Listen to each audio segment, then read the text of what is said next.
Alright, so what you're about to watch is, in my mind, the highest quality, highest level gameplay of all of Season 2 so far. This is a really awesome game for me, and a lot of fun things happen that I kind of want to show off to you guys. So we're on a split surge Mirage. However, I do want to say that there's been one build tweak, and this is, I've decided to try out Sword. So I already talked in a previous game of the day about how I've been thinking about tweaking things up. Well, I wanted to have another look at Sword for a few reasons, but mostly it's about the Sword ambush, okay? Which I'd forgotten a very important facet of, or hadn't been thinking about, and how that can fit into this build, and that is that it's actually a clone generator too. So there's a lot of things about the Sword ambush that are just really nice. Obviously, when you're comparing it to Scepter, the Scepter 2 has the evade and block, right, on the two. So they kind of pair off in terms of quality of life. The Scepter has the crazy ranged burst, but this can kite very well because of all the mobility on it. You can move very well. Way back a few seasons ago when I was really into Mesmer, I was actually running mostly Sword Condi builds, and I love Sword. I think Sword is so good on a Mirage. But also, there were some other facets of it too I hadn't been thinking about. Like, since we're running the Domination trait line for the Greatsword, the double Greatsword stuff, a lot of the minors in Domination, if you have a look at it, they're like to do with daze application and interrupts and vulnerability, which the Scepter auto you really don't get much synergy out of, but there's a ton of synergy on this because they're all dazes, and when you run Infinite Horizon, you can kind of chain a ton of CCs like that. This has more play around down states, it has more rotation ability, and even it's got more side node duelist capacity as well, just because if you use it correctly, you can actually lock people down with those sword jumps quite well. So actually, I haven't played much Sword, but already I'm really feeling it and getting into the groove, and you're going to watch a really good game here. So, you'll notice I'm still not running Port. If I really cared to look if there was no Condi each game, I could run it a ton, but I'm just running the Mancha for some pretty casual queues here as we go. Alright, so anyway, we pick up close here, and really unconventional weird stuff you're looking at straight away. You'll notice that I've got a Deadeye pushing fire, and I'm aware of this. Remember, this isn't just a time to turn off your brain. You want to look at the minimap. That's going to become very important in just a few seconds that he's pushing there. The only times really you'll see a Thief push far like that currently is when they're a very confident Deadeye and they're looking to get a sudden kill. He might have also assessed, for what it's worth, that the enemy team is leaving a Thief to pick it up, and he wants to do that mirror. Which, you know, I can't be too mad at. This isn't an AT or anything. It's a ranked queue. So, yeah, we'll see how that goes. But anyway, I'm picking this up and noticing that I'm not being aggressed. We're watching a 3v4 potentially open in mid and we're on the downside. So I'm also looking at the mid node here to see how deep they go and whether they understand that they're going to be outnumbered. So now I'm walking through. I'm going to take a peek to make sure no one's crossing. I can't imagine why they would. And at this point, why do I look like this? It's because I realized that the Thief that went ham and pushed over there got himself killed. So this is one of the worst plays you can make in all of Conquest. Pushing far and dying instantly without even decapping is terrible. And so I'm thinking, oh, that's kind of bad. I'm going to have to help mid here. But I notice that his body's still there, and it doesn't actually look like he's getting stomped out or whatever, and he's a Thief. So I go for a pretty, maybe a questionable play here. I'm going to try and save that. Remember, I started my positioning over here on the minimap really far away. So we take the blink forward. We're ignoring mid. I'm going to try and save it. I am dooming my allies unless they're smart enough to bail out. But as I've expressed in a recent game of the day, people often aren't in queues. Anyway, so yeah, I'm coming forward. I jawn. And this here, immediately you can see the mobility of Sword is helping me. I get the ambush movements. And this guy's pulled away. And I notice it's a Condi Thief. So I get my mage up.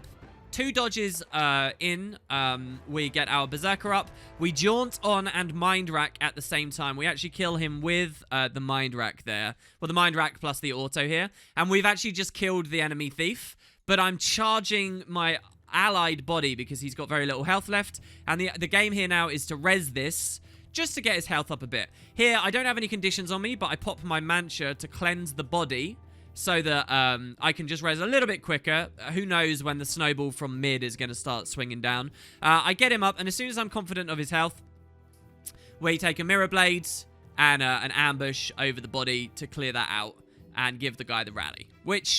So I've saved the terrible play at far, but as I explained a second ago, we did doom everyone at mid, and they weren't smart enough to bail out. So they've died there, and that's obvious because they're outnumbered. So here, we don't need the thief as well, and I notice he's walking to the node for no reason. So I ping him and say leave. For what it's worth, I find this the most arrogant, irritating crap when people do this in queues, because 99% of the time when they type leave, they're doing it way too prematurely. They're not looking at the value of a plus that's there. They're just being idiot. They're arrogantly thinking that there's nothing to offer from the rotation. But they're really... and I know I'm basically being one of those guys there, but... come on, there was no reason for him to be here, and I just wanted to be sure it was. So now he's making one of the second worst plays in Conquest. He's going to kill a beast. A beast after his team has wiped and the enemy team is looking for their rotation, right? Any of the enemy team could be coming up and rotating around here, could be coming to aggress me. He should be watching lines of sight, revealing people on Fog of War for me. But he's going to beast, which is very, very scary, but we see what happens. So I take full cap here now. My warrior secures close and watches that line of sight on respawn, which I'm happy with. I take the jump up here, and we're watching. So, remember, we just killed a thief, so I know that there's one thief coming on respawn, and what I don't want that thief to do is to stealth up and then decap me. So, I'm coming to this position here, which gives me good opportunity to assist in other directions, but also, if the thief goes to the node, I can jump him very quickly. So, we're watching for areas, and right now, you might not think... unless you're thinking of enemies' respawns, you're not going to be doing what I'm doing here. But, yeah, and you might not think about the thief. But I know that the thief is going to be in the area. Unless he went side gate, in which case it will be revealed by that necro or my warrior towards close. So I'm watching, and I'll look at what just popped up here. So I think he might have actually noticed me in this position because he's not going for the node here. So we put the cripple on him, and we're just seeing what he does. My guy still attempted to come in, so I'm against double thief, and we actually got it for our team, but that was a risky play that didn't have to be made. So here I go for the double greatsword with the ambush, which I'm hoping will move me anywhere that will be relevant. But the RNG puts me out in the rock, and it just completely misses, which sucks. So now I'm kind of on the back foot. I look towards mid, because I know that obviously the entire time we've been at risk of people crossing back through here, and there's a low NG here. So he stealths right around here, and I know that my illusory wave will go through the rock, so I precast that. And when I see the static discharge there, I know I actually got him with a knockback because he was moving forward last we saw. So that's good, and we're being held in combat here, even though the other thief might have moved far away. So he leaps around the corner, and I get jumped by this thief, so this is really bad. It's time for us to bail out. We take the blink to the wall, straight into a blurred frenzy and a stealth. We're still very aware of around this corner where my thief is getting hazed and attacked. My Scourge is doing very well here, by the way. I like that he doesn't push the line. I like that he's sort of giving me a bit of support. The NG Elixir X's and does get lucky with the roll. He gets his rampage. But I'm not too concerned with it right now. People will sneer at this, but we do have double beast right now, and that is actually worth some... when you have both on... I don't know about you guys, but I actually can feel the difference in fights. I'm not saying that this has ever really dictated whether I engage or disengage. I think the attributes would need to be more of a thing for that to be sort of going on. But I know that I have the Scourge support, and we can take this pressure, right? We're okay. Just cooldown-wise, it's fine. So we do a lot of damage with the Split Surge and stuff. Luckily, my Reaper... sorry, he's not a Scourge. He's a Reaper. He's actually running the super aggressive well, which is... questionable to some, for sure. But as soon as the downstate goes through, we retarget and we mirror blade this guy. So I think there was a little bit of a play there. I think I had a bit of a tip-off. So what I'm concerned about is the thief rezzing somehow. Now, the thief just stole onto me, which means he's got plasma. He can, in theory, be a little bit sturdier during that time. So I just take the mirror blade over it, and we do get erupt. He wasn't on the body or anything, but we do get that.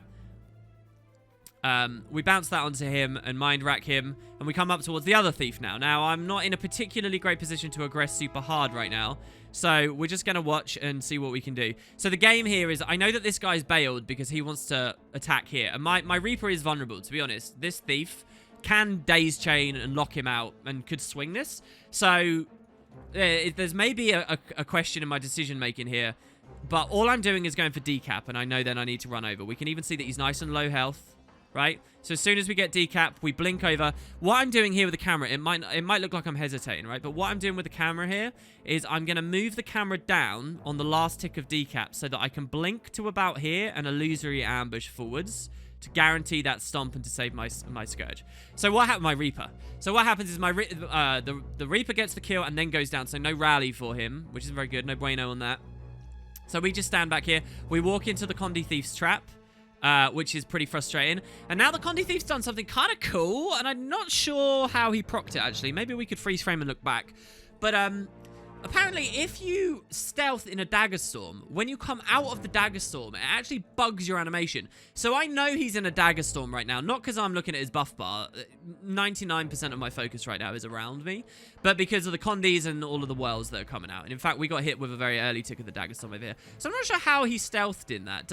Maybe like reflecting a ranger's longbow attack or something. But anyway, that's not obviously what happened here. I'm not sure what he did to delay it. But anyway, we take the res, and once again, we can cleanse the body if we need. So there's so many condies there that even when cleansing, we didn't hit our own poison there.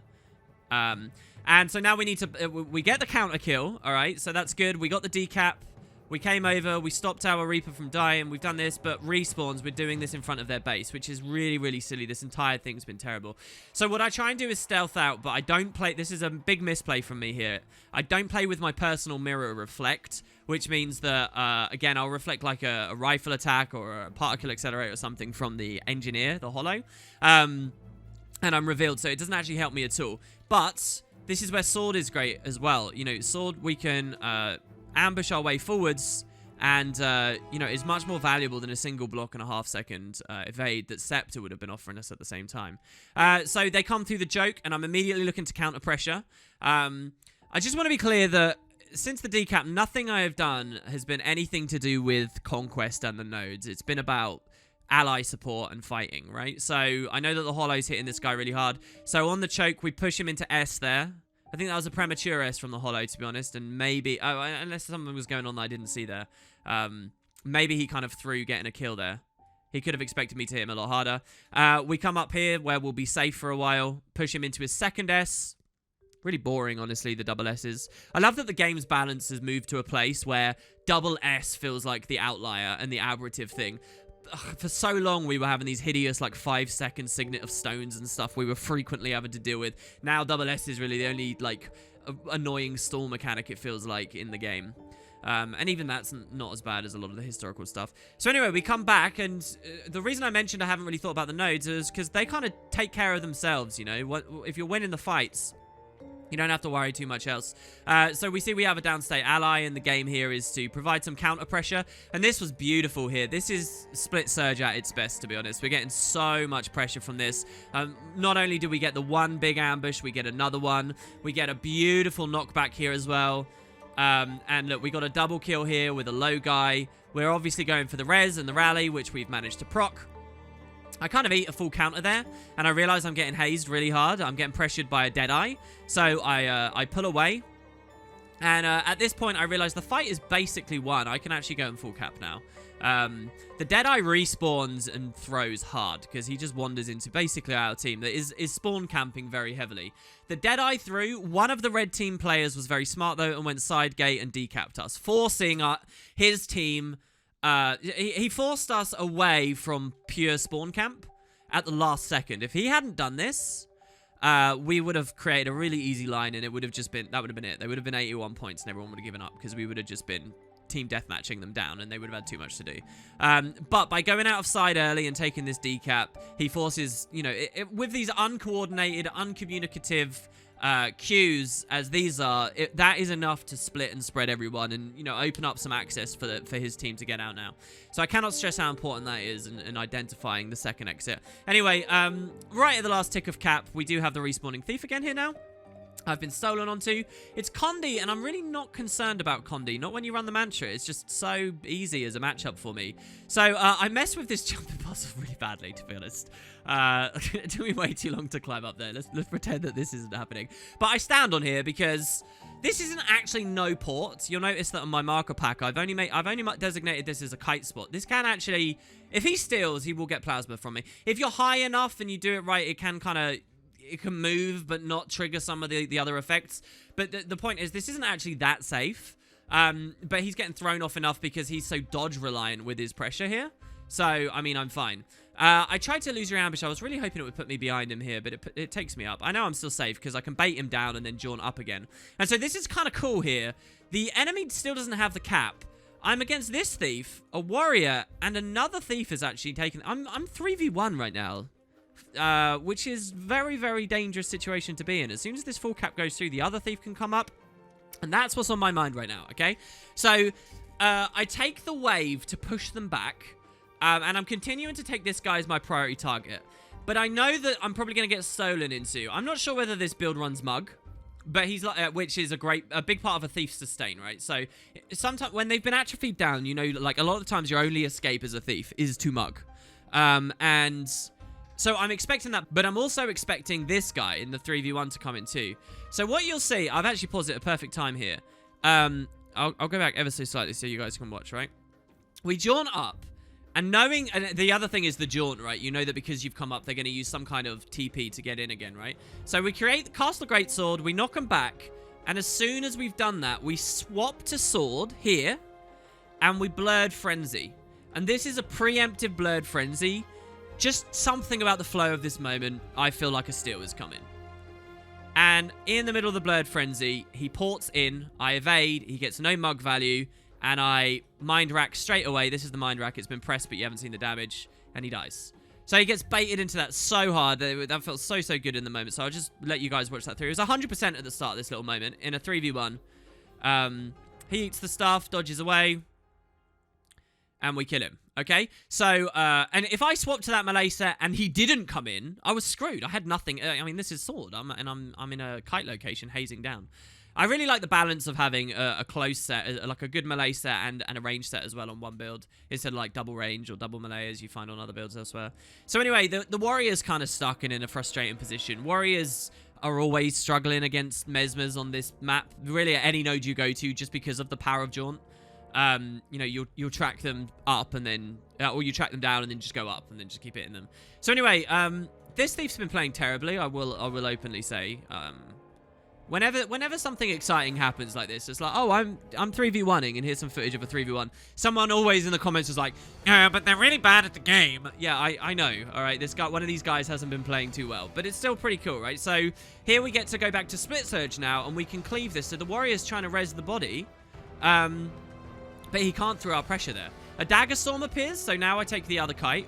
We get the kill in the 3v1. And I think he's going to follow me, but he doesn't. I'm getting ready for the rock. And I notice now that we've cleaved that guy really hard.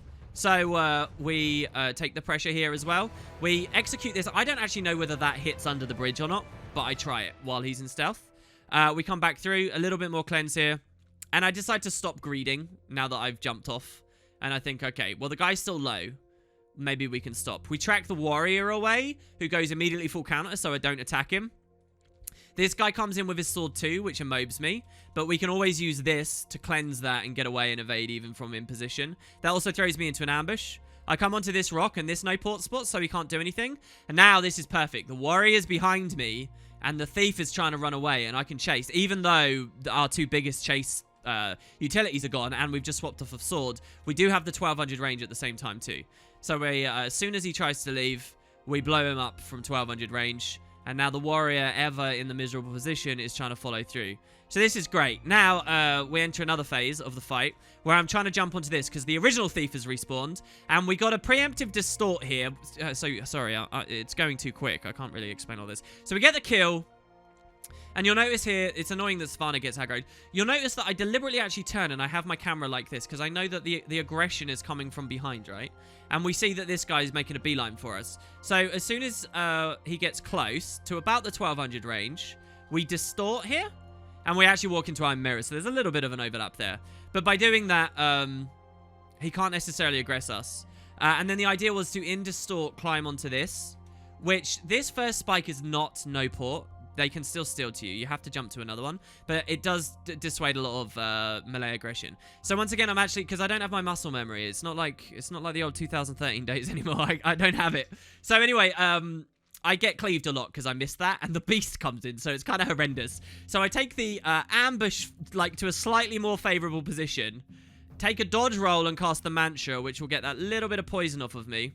Here, I'm still doing this. This is so bad, guys. I need to remember that the actual finish of the Mantra is a full cleanse. It's so dim. Then we retarget an illusory ambush back through. And, you know, good RNG, we would have been even further out. He doesn't manage to pressure us in time. If we keep moving... Oh, I have to rewind as well because something else was going through my mind at this point. Hold on. So, at the time of the Mantra cast, if we keep moving... A Condi Thief like that, they can't necessarily close the gap, and we'll be alright. And Sword lets us move a lot. Anyway, what's going through my mind as I cast this mantra, right? I'm not thinking about the mantra at all. I'm thinking about my next play. And what I've looked at is that behind me, the boss was engaged. And at this point, you might be thinking, wait, where's my team? What's going on? Well, my team's been around mid, and you'll notice that they won mid, and a warrior came to engage the beast. So, I know I'm really low here, and not likely to survive. So the play I'm thinking of here is retarget for an illusory ambush to the back of the two people chasing me. And if I get good RNG, I'll be number 1 with the warrior who might be able to help me. But number 2, I'll be next to a beast that's being fought. And I don't care which team gets it. All I want to do is tag the beast so that when and if I die, I'll rally on it. So that's what's going on in my mind right now. And I quickly turn around. So, here you'll notice I tab as well. Because I thought I was on, I thought the thief was closer and the hollow was further, but their positions were reversed. So the tab was unnecessary, which is why the illusory ambush doesn't move me as well as it could have. And we come out here instead of potentially way back there. But nonetheless, he doesn't get the kill on me, which is pure luck, to be honest. But that lets me ambush towards the beast. And the whole game now is, okay, I'm at beast. Let's rally on the beast. We have our mage that strikes there. I don't know how old that is, to be honest. We get a couple of autos, and I'm wondering if it's enough, and it is enough. So we get the beast.